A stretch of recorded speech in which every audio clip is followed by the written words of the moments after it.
Apa yang terjadi? Mati rasa. Dari mana datangnya rasa? Rasa ada di dalam hati dan jiwa. Kenapa bisa mati rasa? Karena makanan. Makanan ini yang berbahaya. Makanya kalau ada orang yang puasa sunat Senin Kamis, puasa Nabi Daud. Kalau suami saya itu aneh Pak Ustadz, dia nggak puasa Nabi Daud, terus sholat Nabi Daud. Kadang sehari sholat, sehari enggak. Itu nggak ada, itu dapat dipastikan aliran sesat. Yang namanya sholat Nabi Daud itu sholat malam. Puasanya Nabi Daud itu yasumu yauman wa yuftiru yauman. Kalau yang ini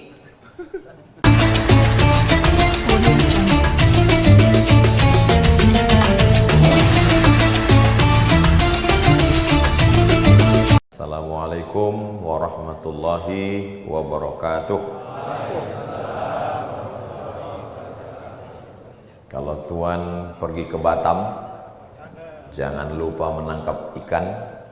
Dari bunyi sambutan salam, sepertinya jamaah ini belum makan. Alhamdulillah, Allahumma salli ala Sayyidina Muhammad wa ala ali Muhammad. Yang sama-sama kita hormati guru kita semua, ada Ustadz Salim Afillah, ada Ustadz Luqmanul Hakim, datang-datang jauh-jauh dari Pontianak bersama Sayyidi Al-Habib Fahmi Al-Mutahhar Hafizahullah wa ra'ah. Hadir juga bersama kita Sayyidi Al-Habib Ja'far Al-Jufri, kemudian Bapak Dandim Pak Muhyiddin. Muhyi artinya menghidupkan, din artinya agama, Muhyiddin menghidupkan agama. Dalam sejarah Islam ada dua Muhyiddin yang besar. Yang pertama menghidupkan agama dari jalur fikih, itulah dia Imam Muhyiddin Ibnul Arabi, pakai alif lam, Ibnul Arabi. Yang kedua Muhyiddin Ibnu Arabi, melalui jalur tasawuf, penulis kitab Futuhat Makkiyah. Rupa-rupanya yang terakhir satu lagi ada melalui jalur TNI, Bapak Nandi. Amin ya Rabbal alamin. TNI masuk surga. TNI masuk surga. TNI masuk surga. Dulu ada ABRI masuk desa. Dulu ada ABRI masuk desa, sekarang TNI melepuh kabeh nang swarga. Ya, yang ketiga ini baru amin yang lebih kuat. Kemarin lagi buka-buka YouTube karena bosan ceritanya masalah politik, terus tiba-tiba ada spesialis otak. Wah, ini menarik ini. Saya klik soal otak. Jadi kata dia ada pekerja tambang batubara bekerja di dalam lubang tanah, tiba-tiba besi yang dipakai untuk menggali batubara itu, nauzubillah, kecelakaan, eksiden, nancap di keningnya, kena otak bagian depan, dan dia tidak mati. Biasanya kalau udah kena otak itu kepala mati, ini enggak mati. Diobati di rumah sakit sehat, tapi setelah dia pulang ke rumah terjadi perubahan sikap. Yang sebelumnya enggak marah-marah, dia menjadi orang yang pemarah dan emosional. Makanya kalau ada ibu-ibu yang suaminya terganggu, mungkin otaknya jadi. Dan peristiwa ini terjadi sudah lama, di akhir abad ke-18. Disitulah baru para pakar otak, ini yang ngomong ini dokter pakar otak ini. Disitulah baru spesialis otak ini faham, rupanya otak ini ada otak kanan, ada otak kiri, ada otak depan, ada otak belakang, ada otak besar, ada otak kecil, dan ada batang otak. Makanya nggak boleh kalau negur orang tengkuknya terlalu kuat. Apa kabar? Kenapa? Itu maka orang yang hukum mati itu dalam Islam, hukum mati itu dipancung, dan dipancung itu dari tengkuk, bukan dari depan. Kalau dari depan itu nyembelih. Pancung itu duduknya seperti duduk tasyahud selesai sholat Jumat di Masjid Qisos di Jeddah. Itu nanti keluar Masjid Qisos, di belakang tuh ada altar tingginya 1 meter. Semua yang terhukum mati itu duduk seperti duduk tasyahud, lalu tengkuknya di kerah bajunya ditarik ke belakang. Kalau di Mesir itu digantung, sangpan, digantung. Dan di tempat kita ditembak, penembaknya itu ada beberapa orang, tapi yang punya peluru cuma 1, dan nggak tahu siapa yang punya peluru. Supaya apa? Supaya semua yang nembak itu nggak merasa bersalah. Kamu yang nembak, enggak, pelurunya bukan sama saya. Dan di antara 3 pilihan ini, antara mati ditembak, digantung, dengan dipancung, kira-kira milih yang mana? Dan ternyata setelah diteliti, dipancung itu lebih enak apa lebih cepat dan lebih gimana membahasakannya ya? Kenapa dipancung itu lebih ringan, lebih tidak sakit? Walaupun semua yang kena itu nggak pernah balik cerita tentang masa lalu mereka, nggak pernah nulis testimoni, pilih yang ini aja ya. Antara yang ditembak langsung di jantung dengan yang digantung dengan yang dipancung, itu ternyata yang dipancung itu karena dia sebelum mati itu batang otaknya kena duluan, dia pingsan duluan gitu. Tapi nggak tahu juga ya, karena ini kan prediksi orang hidup. Dan ternyata setelah dia kena musibah otak bagian depan ini, dia pulang terganggu emosionalnya, menjadi pemarah, dia tetap hidup.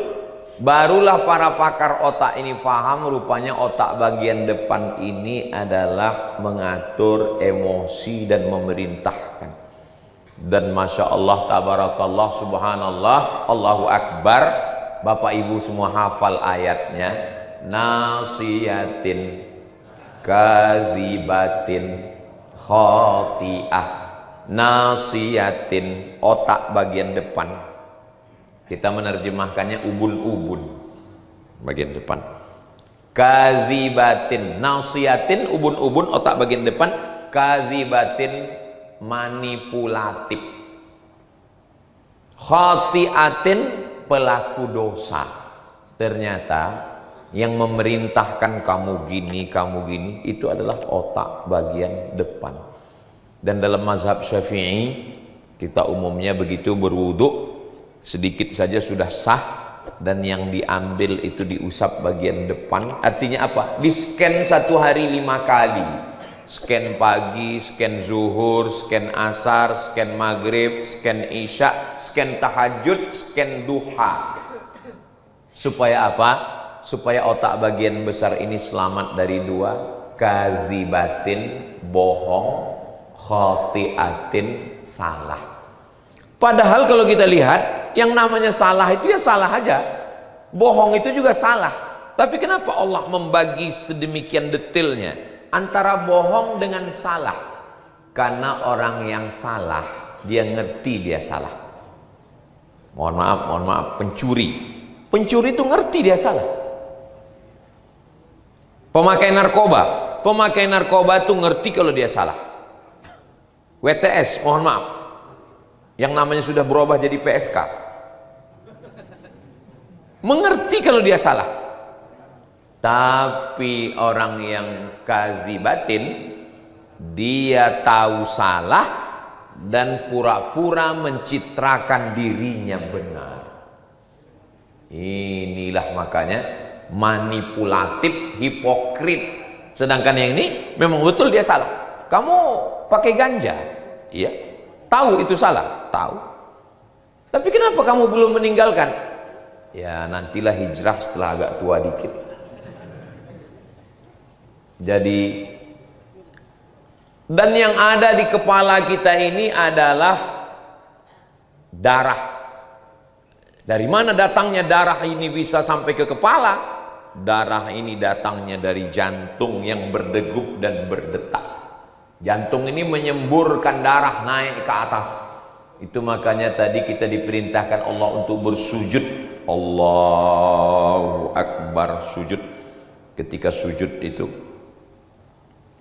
kalau Tuhan pergi ke Makkah, jangan lupa bawa baju yang kasar. Sudah lama saya tausiah, baru ini disuruh sampai asar. Jam berapa kita cabut, Ustaz Salim? Jam 1. Jam 1 ya? Baru agak jelas. Ketika kita sedang bersujud itu, kita sedang merubah susunan tubuh kita. Yang sebenarnya sekarang susunan tubuh kita, jantung di bawah, otak di atas.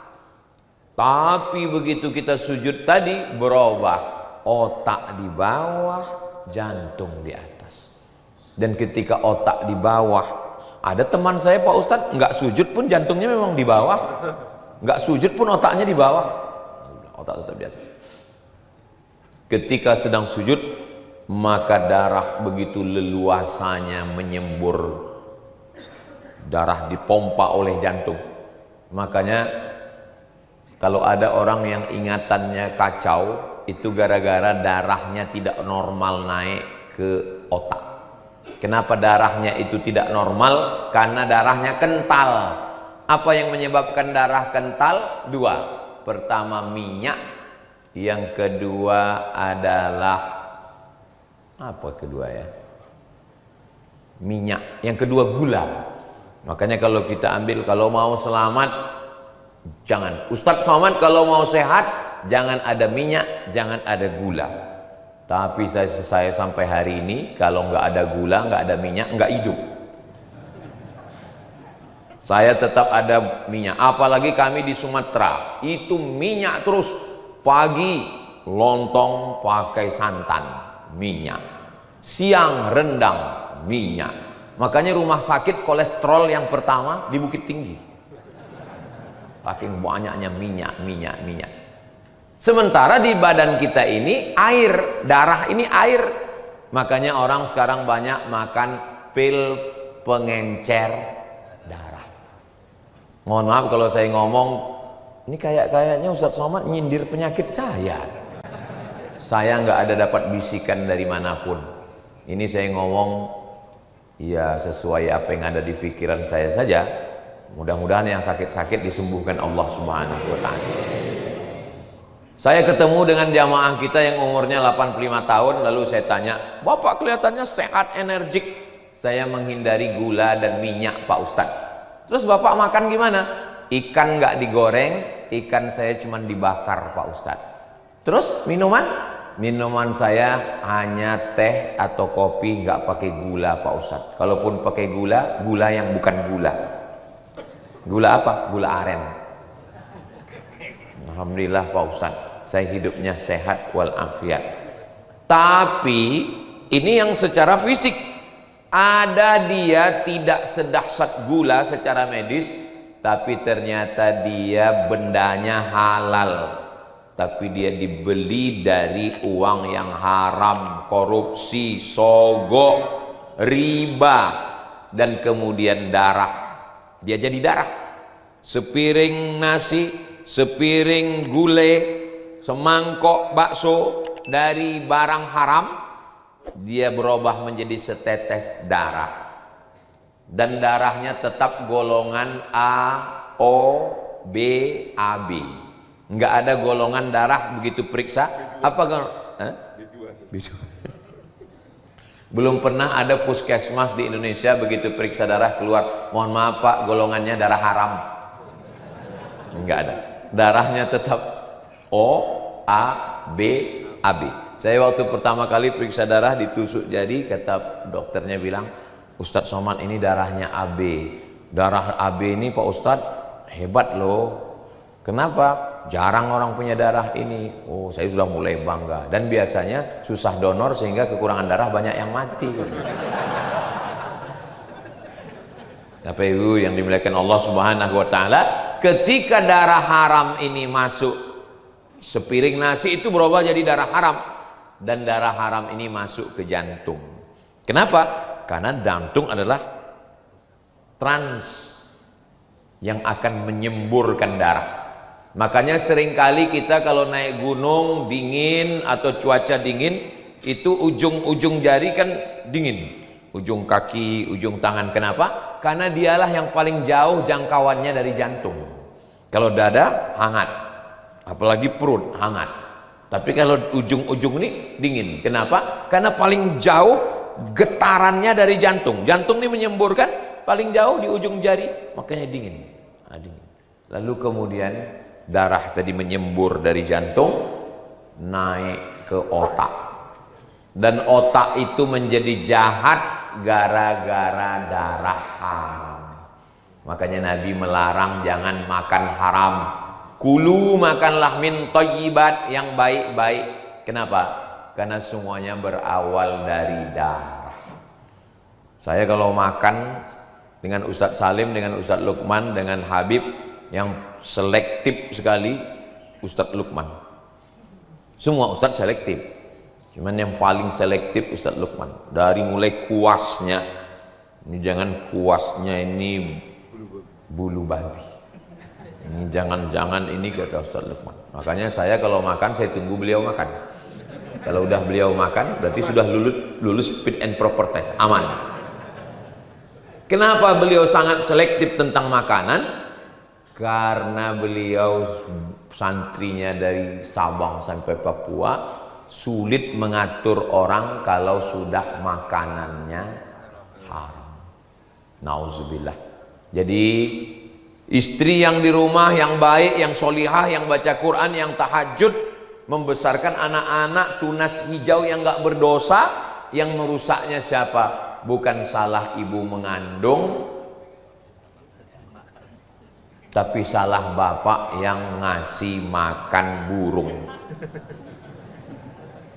Karena dia yang membawa uang ini dari kantor, dari jalan, dari pasar, pulang ke rumah, dibelikan ke beras, dibelikan ke air galon. Anak baca doa, Allahumma barik lana, berkah. Anaknya minta berkah. Istrinya Allahumma barik lana fima razaqtana wa qina azabannar. Yang menyuapkan neraka itu bapaknya. Makanya kemarin alhamdulillah seorang pejabat diwawancarai sama wartawan, dia jujur, saya sekarang ini memang sulit mendapatkan uang yang halal, kata dia, seliweran uang haram ini, tapi alhamdulillah yang saya bawa ke rumah itu yang halal-halal saja, yang haram diinvestasikan. Bapak Ibu yang dimuliakan Allah Subhanahu wa taala. Jadi kalau ada bapak yang masih takut, ini takut subhat, ini takut haram, masih ada rasa takut dalam hati, berarti selama ini makanannya masih bersih. Makanya di antara pesan khotib Jumat, kalau sampai khotib lupa baca pesan wasiat ini, batal sholat Jumat. Kenapa batal sholat Jumat? Karena khutbahnya batal, karena rukunnya memuji Allah, alhamdulillah, bersolawat, Allahumma sholli ala sayyidina Muhammad wa ala ali sayyidina Muhammad, ayat Quran, ya ayyuhalladzina amanu taqullah, wasiat taqwa, usikum wa nafsi bitaqwallah, takutlah kepada Allah. Tapi kalau sudah tidak ada lagi rasa takut kepada Allah, kaki yang kesemutan sudah nggak ada rasa, mati rasa. Hati juga bisa mati rasa. Kenapa hati mati rasa? Karena makan haram. Ada video seorang suami ngejek istrinya stroke. Memang kalau orang nggak kuat-kuat jantung sekarang ngelihat TikTok ini, dua kemungkinan. Kalau nggak handphonenya hancur, dia hancur. Istrinya stroke terbaring, lalu dia duduk di kursi roda dengan meletakkan tangannya dan memiringkan wajahnya, ngejek istrinya yang sedang stroke. Apa yang terjadi? Mati rasa. Ada orang sanggup mengambil beras catu, beras yang sudah dimakan rayap, dicampur dengan beras impor, lalu kemudian dicuci dengan pemutih, lalu dijual di pasaran.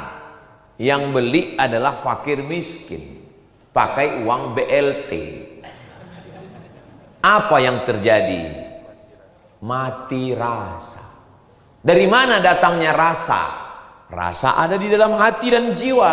Kenapa bisa mati rasa? Karena makanan. Makanan ini yang berbahaya. Makanya kalau ada orang yang puasa sunat Senin Kamis, puasa Nabi Daud. Kalau suami saya itu aneh Pak Ustadz, dia nggak puasa Nabi Daud, terus sholat Nabi Daud. Kadang sehari sholat, sehari enggak. Itu nggak ada, itu dapat dipastikan aliran sesat. Yang namanya sholat Nabi Daud itu sholat malam. Puasanya Nabi Daud itu yasumu yauman wa yuftiru yauman. Kalau yang ini, nauzubillah, agak lain ini yang satu ini. Nah, jadi kalau kita masih ada rasa melihat fakir miskin, dan Islam ini menghaluskan rasa. Islam ini menghaluskan rasa. Sebetulnya saya orang susah-susah nyari kursi, saya disediakan kursi, tapi saya nggak mau duduk. Kenapa? Karena saya masih ada rasa. Nggak mungkin saya duduk di atas sementara Habib keturunan Nabi Muhammad duduk di bawah. Saya keturunan Nabi juga, keturunan Nabi Adam. Saya duduk di atas. Saya duduk di atas sementara Ustadz Salim Afillah, orang-orang yang jelas disebutkan dalam Al-Quran, yauma la yanfa'u malun wala banun illa man atallaha biqalbin salim.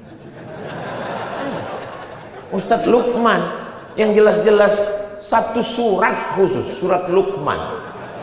Walaupun memang puncaknya di akhir kul huwallahu ahad Allahus somad. Artinya saya sebenarnya kalaupun duduk ya nggak apa-apa. Cuman ini kan masalah rasa, menghaluskan rasa. Banyak orang yang bisa hafal ayat panjang, dan Nabi menegur orang sholat, dilaporkan ke Nabi, ya Rasulullah, itu ada yang lapor nih namanya Qatadah bin Nu'man. Hadisnya ada dalam Musnad Ahmad bin Hambal. Itu Qatadah bin Nu'man ayatnya kulhu terus. Kulhu, kulhu. Apa kata Nabi? Innaha la ta'dilu sulusal Qur'an. Kulhu itu sama dengan sepertiga Al-Quran. Nabi melarang atau memuji? Memuji. Tapi ada seorang sahabat baca ayat panjang. Apa kata Nabi? Idza amma ahadukum falyukhaffif. Kalau kamu jadi imam, pendekkan bacaannya. Makanya siapa yang baca kulhu, teruskan.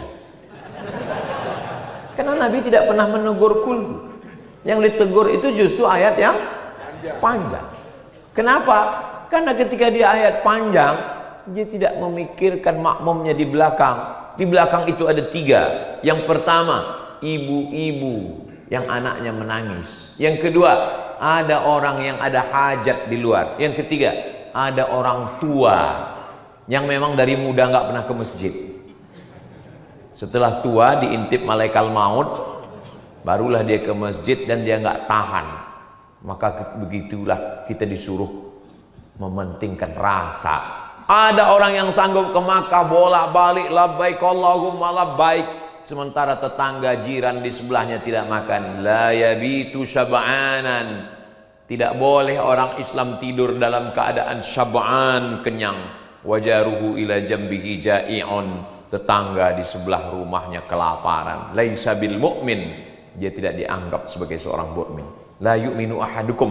Kamu tidak beriman. Kalaupun beriman, imanmu belum sempurna. Hatta yuhibba li akhih. Sampai kau sayang kepada saudaramu ma yuhibbu li nafsih, sebagaimana kau sayang kepada saudaramu. Makanya saya sebetulnya tausiah 1 jam, tapi karena selesai Jumat nggak boleh panjang-panjang. Kalau tuan pergi ke Padang, jangan lupa membeli ikan. Tausiah nggak boleh panjang-panjang karena jamaah belum makan. Saudaraku yang dimuliakan Allah Subhanahu wa taala, maka dulu kiai-kiai, wali-wali, sunan-sunan, habib-habib, sebelum pengajian potong sapi, potong kambing, makan dulu. Setelah makan baru acara maulid, acara sekaten, acara haul, acara ngaji, dihibur dengan gamelan, menyenangkan, baru cerita tentang neraka. Gitu. Kalau sekarang enggak, orang datang lapar cerita tentang neraka, neraka. Jadi akhirnya orang pun mau ngaji, enggak, neraka terus katanya. Neraka di luar, neraka di dalam katanya. Alhamdulillah. Ternyata kalau kita ngomong di depan orang yang hatinya khusyuk itu waktu begitu cepat berlalu. Sudah pas jam 1. Ini baru muqaddimah perjalanan safari dakwah Yogyakarta dan sekitarnya. Jangan lupa ikuti terus program kita tahun ini bernama Lir Ilir. Ojo lali. Terima kasih. Itu yang dapat saya sampaikan. Mohon maaf banyak kata-kata saya tidak berkenan di hati. Saya tutup dengan pantun penutup. Menangkap puyuh di Bukit Selasih. Thank you dan terima kasih. Madiun lemah teles, matur nuwun Gusti Allah sing bales. Assalamualaikum warahmatullahi wabarakatuh.